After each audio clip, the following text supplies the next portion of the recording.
What's going on, guys? We are back yet again with another video on my 22 Lowrider ST. Today we are going to be removing the front brake and clutch levers on the bike. They are one of the only things other than the engine that Harley kept chrome on this bike, so I want to go ahead and replace those with some black ones. So what I picked up is from Flow Motorsports. I went directly off of their website and I picked up new levers. They are fully adjustable. You can adjust them by turning this clicker here, kind of get to where you feel is comfortable for you, and they are breakaways as well. So God forbid the bike ever did go down, this is most likely one less thing that you would have to worry about, because these do stick out past the fairing, as you can see, and they would break very easily if the bike did fall down. So that being said, let's get right into it. So those come as a kit. I believe they were about $149, but I can't remember exactly, so the link will be down in the description below. And I've already gone ahead and loosened a couple of the bolts up, but I want to give you guys a little intro to what we're doing here. So one of the first things you want to remove is down here, actually, and it's a C-clip on this little push pin, and there's not much room in there, so it can be a little bit of a pain, but if you have a pair of C-clip pliers or even a flathead, you can go ahead and get it out of there pretty easily. And then once that's out, we're just going to push this up, push that pin up. We'll go ahead and push it up with like a screwdriver from the bottom side, get it all the way through. And then once that's out, we're going to go ahead, loosen this bolt up here. And then I've already got this one all loosened up, but we're going to loosen up this bolt here. And then these two guys right here. It is a T25 Torx. So as long as you have that, we'll be able to get this side done. So I'm going to set the camera back down and we'll get cracking. So like I said, you want to find something that you can stick up in this hole and kind of push out this push pin here. A screwdriver will work. That just slides out just like that, nice and easy. And then you can set this to the side. From there, you want to take your T25 Torx bit,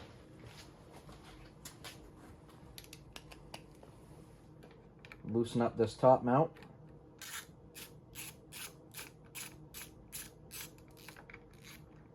And because I've got the bottom one loose already, you should be able to pull this cap right off once you loosen up that bottom one. Just the top half of it comes off. Set that to the side as well. I'll take this one out the rest of the way.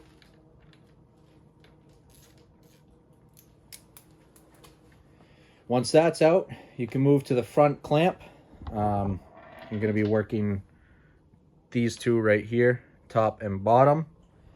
Those are both the same size as well. So we'll go ahead and get those removed.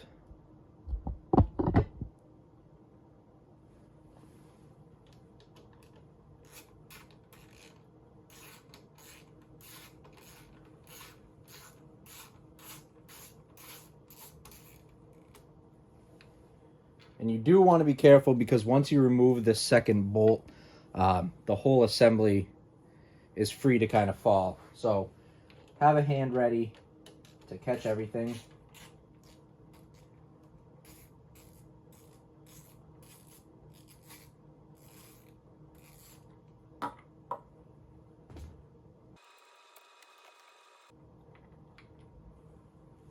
Put your clamp to the side.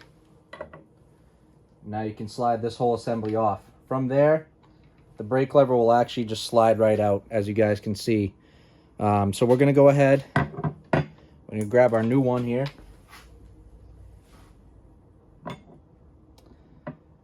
And Flow provides us with a spacer that actually slides right into place, because I would assume there are multiple applications on this.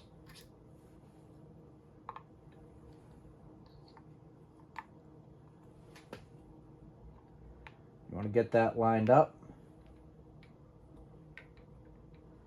And then you have to be careful. I'll show you guys this notch in a second here once I get this somewhat lined up. There's actually a trick to getting this back on into position. So what I just did, I had to cut because it took some fumbling around, but I installed this pin back up top here just to kind of hold everything together while we were doing this. And then once you have that together, you can finish meshing everything up. And once I get these two bolts in, I will show you something you guys have to keep in mind on installation.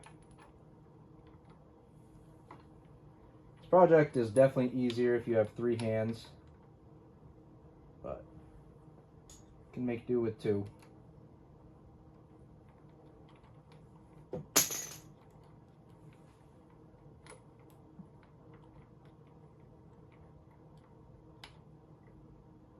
Sorry, I know I'm kind of blocking the camera here, but I swear I'll explain what I'm doing in a second.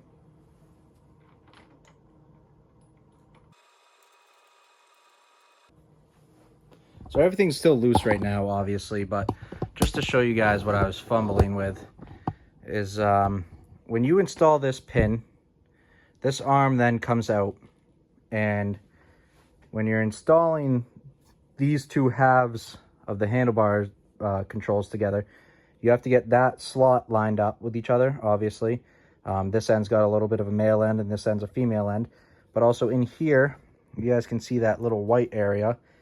That is your brake switch. So that has to get lined up first. You want to line that up kind of at an angle, pull in on your brake lever, and then from there you guys will be able to get these lined up. So kind of a pain, but we're going to go ahead and finish up the assembly. We're going to throw this top cap on just like we did taking it apart. We're going to tighten these up. And one thing to keep in mind is you did just mess with it. So these are going to be loose and they're not going to be where you want them. So you're going to have to reline your handlebar controls up. It's a good time to change it if you like it.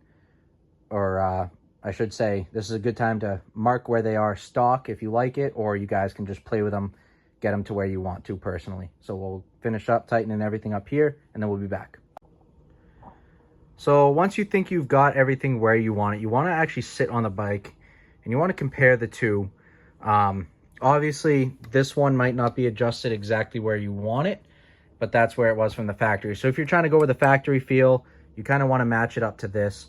But if you're not trying to go with the factory feel and you want to get it to where you want it, you want to put your hand up here and feel, you know, where is the right position for you. You might want to turn these down a little bit, and if so, you just turn this whole bracket down.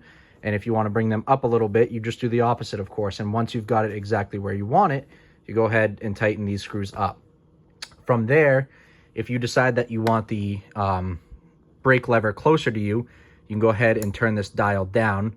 And the further you go down, the closer it's going to bring the brake lever to you.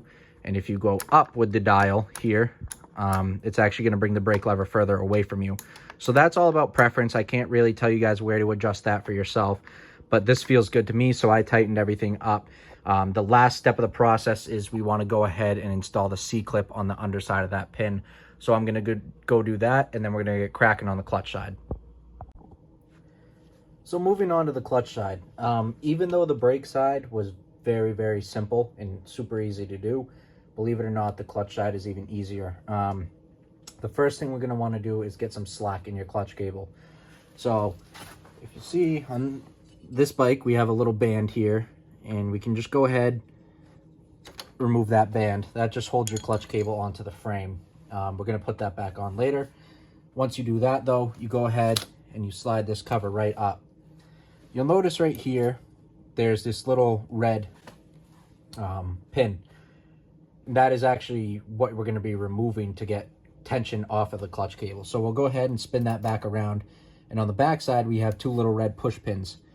If you squeeze those, compress them, and push in while you're doing that, you'll actually get this red pin on this side to pop out. So I can't twist it after I do it, but once you pop that out, all you want to do is push up on this whole clutch cable assembly and then put the pin back in. This ultimately just released all the slack in our clutch cable. So we're good there. I've already gone ahead and removed the C-clip for the push pin, but the next step would be to just slide that push pin out all the way, set that to the side, and then once you've got that done, we'll go ahead and all you have to do is actually pull this clutch cable out as hard as you can. And it's going to be somewhat of a pain to fight with, but let me go ahead and do that off camera real quick, and then once I get that done, I'll be back. So there we have it. This is the assembly that comes out once you pull that out. The only reason it's a bit of a pain is because although the bike, we release the tension in the clutch, the bike is so new that there's still a lot of tension on the cable, which is a good thing. So from there, you want to go ahead and remove this white cap. Pull this whole assembly out. And you can put this back in your new clutch lever. So once that's in there, you want to go ahead and basically reinstall this the same way you pulled that one out. You're just gonna fish it up through here with the cable and everything else, and then the cable will seat in this backside. So I'll go ahead and do that, and then we'll be back. So once you've got your clutch lever assembly into place, you're obviously going to have a bunch of slack still. So that brings us back down to our adjuster. And these M8s look awfully confusing when you take this off for the first time, especially if you're coming off of an older bike.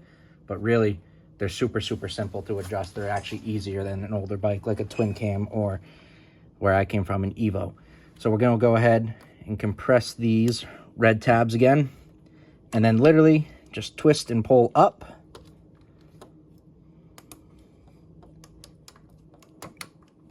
Give it like a half a spin and it goes back to its place. Snap that back into position. Go ahead, throw this cover on.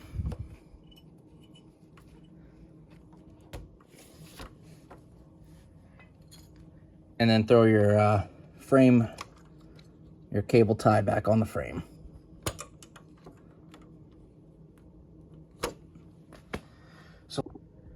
So once you've got that done, you can see you've got full control over your clutch again. From here, it's back to preference. You adjust this wherever you want, wherever you feel comfortable, and you're good to go. So if any of you guys are thinking about completing this project, this is what it looks like.